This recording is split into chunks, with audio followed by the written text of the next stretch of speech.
ప్రపంచము మనకు చూపించని యేసుక్రీస్తు వారి పుట్టుక కథ ఇది.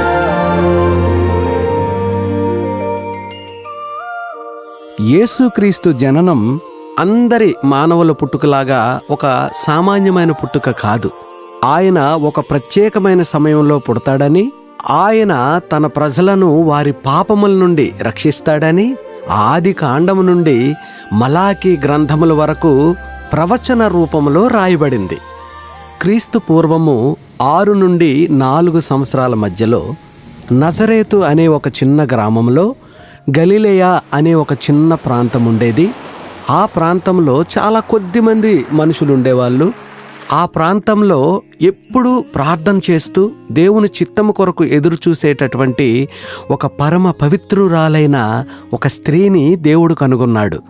ఆమె పేరు మరియా. ఈ మరియకు దాదాపు 16 నుండి 20 సంవత్సరాల మధ్య వయస్సు ఉంటుంది. ఈ మరియా యోసేపు అనే ఒక యువకుడికి ప్రదానం చేయబడింది. ఒకరోజు ఆమె తన గదిలో ప్రార్థన చేస్తూ ఉండగా ఒక ప్రకాశవంతమైన వెలుగు ఆమె గదిలోకి ప్రవేశించింది. ఆ వెలుగులో నుండి దేవదూత తనతో మాట్లాడడం మొదలుపెట్టింది. దయాప్రాప్తురాలా మరియా, భయపడొద్దు, దేవుని వలన నీవు కృప పొందితివి. ఇదిగో, నీవు గర్భము ధరించి ఒక కుమారుణ్ణి కంటావు. ఆయనకు యేసు అనే పేరు పెడతావు. అతడు తన ప్రజలను వారి పాపముల నుండి విడిపిస్తాడు. ఆయన రాజ్యము అంతము లేనిదై ఉండును. ఈ మాటలు వినగానే మరియా లేచి ఎగిరి గంతులేసిందా? లేదు. ఆమెకు భయోందోళన మొదలైంది. ఎందుకనంటే ఆమె కేవలము యోసేపుకు ప్రదానం మాత్రమే చేయబడింది. వారింకా కలవలేదు. అయ్యో, నేను పురుషుని ఎరుగని దానినే, ఇది నాకెలా సంభవిస్తుంది అని ప్రాధేయపడ్డం మొదలుపెట్టింది. ఇప్పుడు ఆ దేవదూత సమాధానం చెప్తూ, పరిశుద్ధాత్మ నీ మీదకు వచ్చును, సర్వోన్నతిని శక్తి నిన్ను కమ్ముకొనును గనుక పుట్టబోవు శిశువు పరిశుద్ధుడై దేవుని కుమారుడనబడతాడు.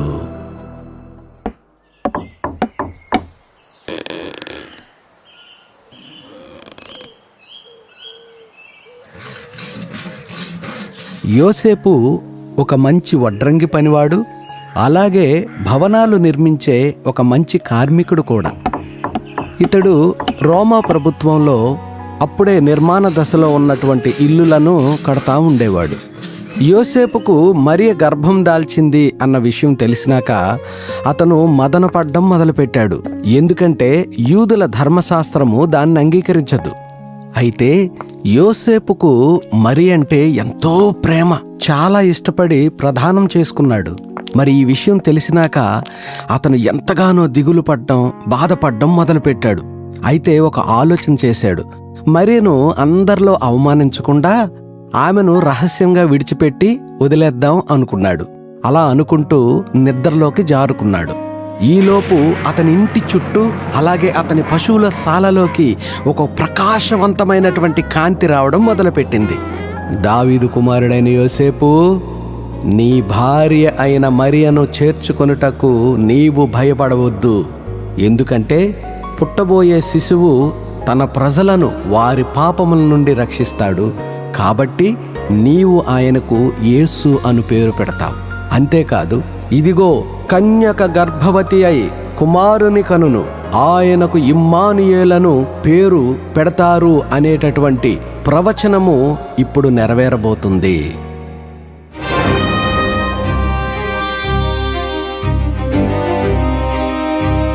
ఆ దినాల్లో సర్వలోకానికి ప్రజాసంఖ్య రాయాలని రాజైన కైసరు అగస్తు ఒక ఆజ్ఞ ఇచ్చాడు. ఇది కురేనియా, సిరియా దేశానికి అధిపతి ఉన్నప్పుడు జరిగినటువంటి మొదటి జనాభా లెక్కలు.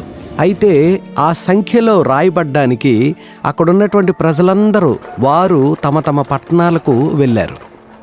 యోసేపు దావీదు వంశంలోనూ గోత్రంలోనూ పుట్టినవాడు కాబట్టి తనకు భారీగా ప్రదానం చేయబడి గర్భవతి అయి ఉండినటువంటి మరియతో కూడా ఆ సంఖ్యలో రాయబడ్డానికి గలిలయలోని నజరేతులో నుండి యూదయలోని బెత్లెహేము అనబడిన దావీదు ఊరికి వచ్చాడు. ఈ ప్రయాణము అంత సులువైంది కాదు. ఎందుకంటే దాదాపు 110 కిలోమీటర్లు వారు నడిచి రావాల్సి వచ్చింది. అంతేకాదు, ఆ సమయంలో మరియా యేసుక్రీస్తుకు జన్మనివ్వటానికి సిద్ధంగా ఉంది. ఆ ప్రాంతమంతా కూడా ప్రజలతో నిండిపోవటం వల్ల మరియా యోసేపు బస చేయటానికి ఎక్కడా వారికి స్థలం దొరకలేదు.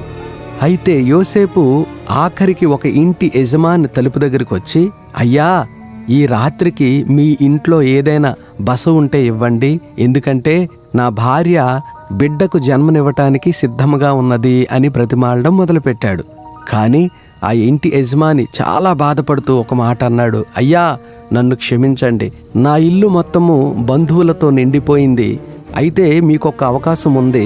నాకున్నటువంటి పశువుల శాలలో కొంత స్థలం ఉంది, మీరెళ్ళి అక్కడ ఉండగలరేమో ప్రయత్నించండి అని ఆతిథ్యం ఇచ్చాడు. ఆ పశువుల శాలలో యోసేపు తన భార్యను ప్రేమించి తను బిడ్డకు జన్మనివ్వటానికి కొంత గడ్డిని తీసుకొని పరుపులా చేయటము మొదలుపెట్టాడు.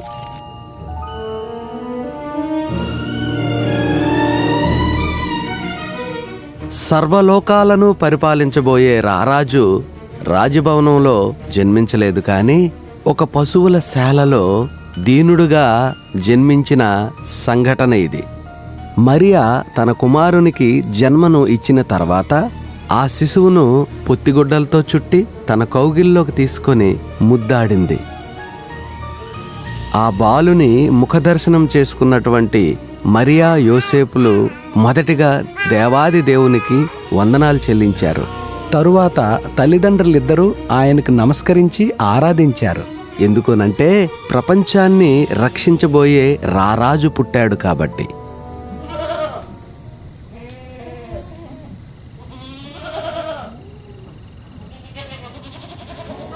కొంతమంది గొర్రెల కాపర్లు పొలంలో ఉండి రాత్రివేళ తమ మందను కాచుకొనుచుండగా ప్రభువు దూత వారి యొద్దకు వచ్చి నిలిచెను. ఆకాశంలో ప్రకాశవంతమైనటువంటి మెరుపు రావటం వలన ఈ గొర్రెల కాపర్లు భయపడ్డం మొదలుపెట్టారు. అయితే ఆ దూత, భయపడకుడి, ఇదిగో ప్రజలందరికీ కలగబోవు మహా సంతోషకరమైన సువర్తమానము నేను మీకు తెలియజేయుచున్నాను. దావీదు పట్టణమందు నేడు రక్షకుడు మీ కొరకు పుట్టియున్నాడు, ఈయన ప్రభువైన క్రీస్తు. దానికిదే మీకు ఆనవాలు, ఒక శిశువు పొత్తిగుడ్డలతో చుట్టబడి ఒక తొట్టెలో పండుకొని ఉండుట మీరు చూసెదరు.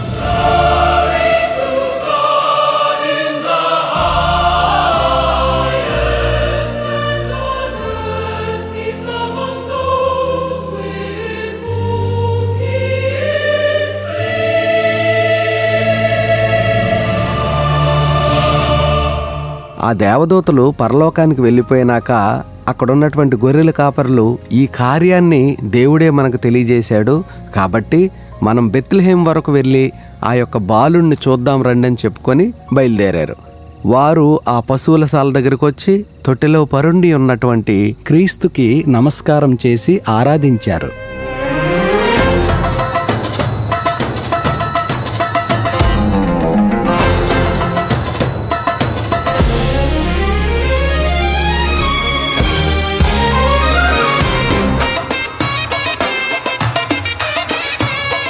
బబులోను మరియు పెర్సియా దేశాల నుండి ఖగోళ శాస్త్రజ్ఞులైనటువంటి మ్యాగీ అనబడే జ్ఞానులు తూర్పు దిక్కున ఒక నక్షత్రాన్ని కనుగొని దాన్ని వెంబడిస్తూ హేరోదు రాజు మందిరానికి వచ్చారు. రాజుకు వినయంతో నమస్కారం చేసి, అయ్యా, యూదుల రాజుగా పుట్టినవాడు ఎక్కడున్నాడు? తూర్పు దిక్కున ఆయన నక్షత్రాన్ని చూసి ఆయన్ని పూజించాలని వచ్చాము. హేరోదు రాజు ఈ మాట విన్నాక ఆయన తోటివారు కలవరపడ్డారు. రాజు ప్రధాన యాజకులను శాస్త్రులను పిలిచి క్రీస్తు ఎక్కడ పుడతాడు అని అడిగాడు. అందుకు వారు, రాజా, యూదా బెత్లెహేంలోనే పుడతాడు అని చెప్పారు. రాజు భయపడి కపటోపాయం ఆలోచించి ఆ జ్ఞానులను రహస్యముగా పిలిపించి, మీరు వెళ్ళి ఆ శిశువు గురించి తెలుసుకొని సమాచారం తీసుకురండి, నేను కూడా వచ్చి ఆయన్ను పూజిస్తాను అని వారిని యెరూషలేమునకు పంపించాడు. వారు ఆ నక్షత్రాన్ని వెంబడించి ఎంతో ఆనందంతో ఆ ఇంటిలోకి వచ్చి తల్లి అయిన మరియను యేసును చూసి పూజించి వారు తెచ్చిన కానుకల పెట్టెలను తెరచి బంగారము, సాంబ్రాణి, బోళము కానుకలుగా ఆయనకు సమర్పించారు. వారు హేరోదు రాజు దగ్గరికి మరలా వెళ్ళాలని ఆలోచించుకొంచుండగా, హేరోదు రాజు దగ్గరకు మీరు వెళ్ళవద్దు, మీ దేశములకు మీరు తిరిగి వెళ్ళిపోండి అని దేవుని దూత వారితో చెప్పింది.